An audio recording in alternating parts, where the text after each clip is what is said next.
കൂർക്കം വലി ഒരു വലിയ പ്രശ്നമാണ്. ഉറക്കത്തിൽ കൂർക്കം വലിക്കുക, പിന്നുള്ളവർക്ക് ഡിസ്റ്റർബൻസ് ഉണ്ടാവുക. അപ്പോൾ ഇത് മാറ്റുവാനായിട്ട് നമ്മുടെ നാക്ക് കൊണ്ട് ചില എക്സസൈസ് ചെയ്ത് കഴിഞ്ഞാൽ അത് മാറ്റാൻ സാധിക്കും. ആദ്യം നമ്മുടെ നാക്കുകൾ ഫ്രണ്ടിലേക്ക് നീട്ടിപ്പിക്കുക.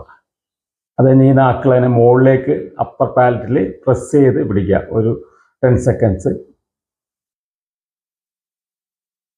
അത് തന്നെ ഈ നാക്കുകൾ താഴേക്ക് പ്രസ് ചെയ്ത് പിടിക്കുക. പിന്നെ പല്ലുകൾക്ക് അടിച്ചു പിടിച്ചിട്ട് അതിലേക്ക് പ്രസ് ചെയ്ത് പിടിക്കാം. അപ്പോൾ ഈ സൈഡിലേക്ക് നാക്കുകൾ പിടിച്ചിട്ട് കൈകൾ കൊണ്ട് പ്രസ് ചെയ്യാം. അപ്പോൾ ഈ സൈഡിലേക്ക് പിടിച്ചിട്ട് കൈകൾ കൊണ്ട് പ്രസ് ചെയ്യാം. അപ്പം ഇങ്ങനെയുള്ള എക്സസൈസുകൾ നാക്കിന് കൊടുത്തു കഴിഞ്ഞാൽ നമുക്ക് കൂർക്കം വലി ഒരു പരിധിവരെ ഒഴിവാക്കാൻ സാധിക്കും. വീഡിയോ നിങ്ങൾക്ക് ഇഷ്ടപ്പെട്ടെങ്കിൽ നിങ്ങളുടെ സുഹൃത്തുക്കൾക്ക് ഷെയർ ചെയ്യുക. എൻ്റെ ഈ ചാനൽ സബ്സ്ക്രൈബ് ചെയ്യുക. നമസ്തേ.